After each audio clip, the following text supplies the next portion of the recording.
ఏదో చెప్పాలన్నారు. అమ్మా, సంకోచించకుండా చెప్పండి. నేనొక అమ్మాయిని ప్రేమించానమ్మా. ఆమె పేరు స్వర్ణమంజరి.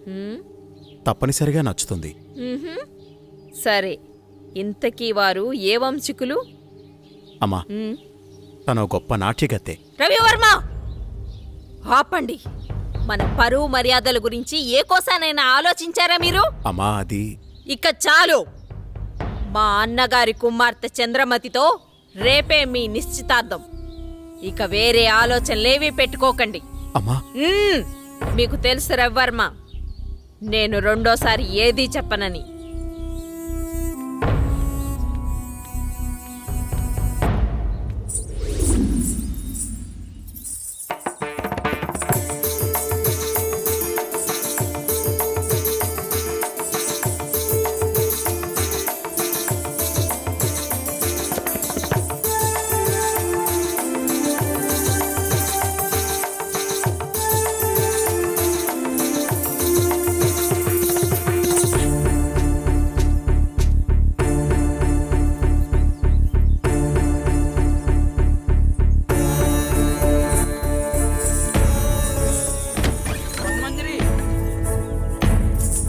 నీకు అన్యాయం సరిపోతుందమ్మా.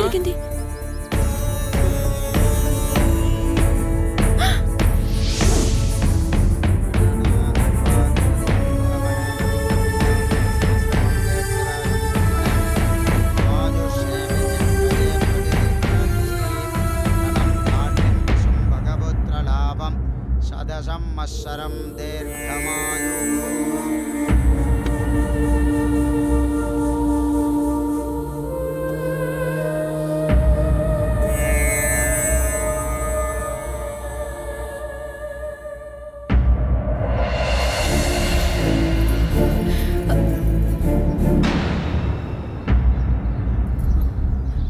ఏయ్, లోపలికి రా.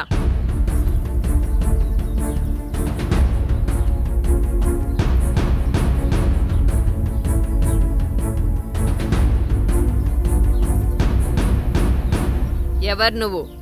ఏం కావాలి? నా పేరు స్వర్ణమంజరి. నేను మీ అబ్బాయి ప్రేమించుకున్నాం. మా కుమారులంగారి ప్రేమని చాలా మంది పంచుకున్నారు. అందులో నువ్వెన్నో దానివి.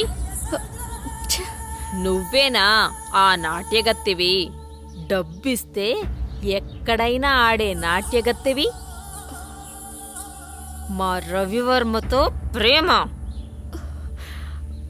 ఒక్కసారి ఆయన పిలవండి, మా ప్రేమ గురించి ఆయనే చెప్తారు.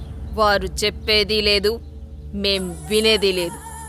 అయినా వారే చెప్పారు నువ్వొస్తే లేనని చెప్పమని. రవి, రవి, నువ్వు పిలిస్తే వారు రారు. నువ్వెళ్ళి నీ అర్హతకు తగ్గట్టు డప్పు కొట్టేవాడినో డోలు కుట్టేవాడినో పెళ్లి చేసుకో. పా. నాకు అన్యాయం జరుగుతున్న విషయం నాకు అర్థమైంది. మా ఊరు వాళ్ళకి చెప్తే వాళ్ళే వచ్చి న్యాయం చేస్తారు. ఆగమ్మా, భయపడిపోయిందిరా పిచ్చి పిల్ల. రవివర్మ గారు మాకు నిన్నే ఈ విషయం చెప్పారు.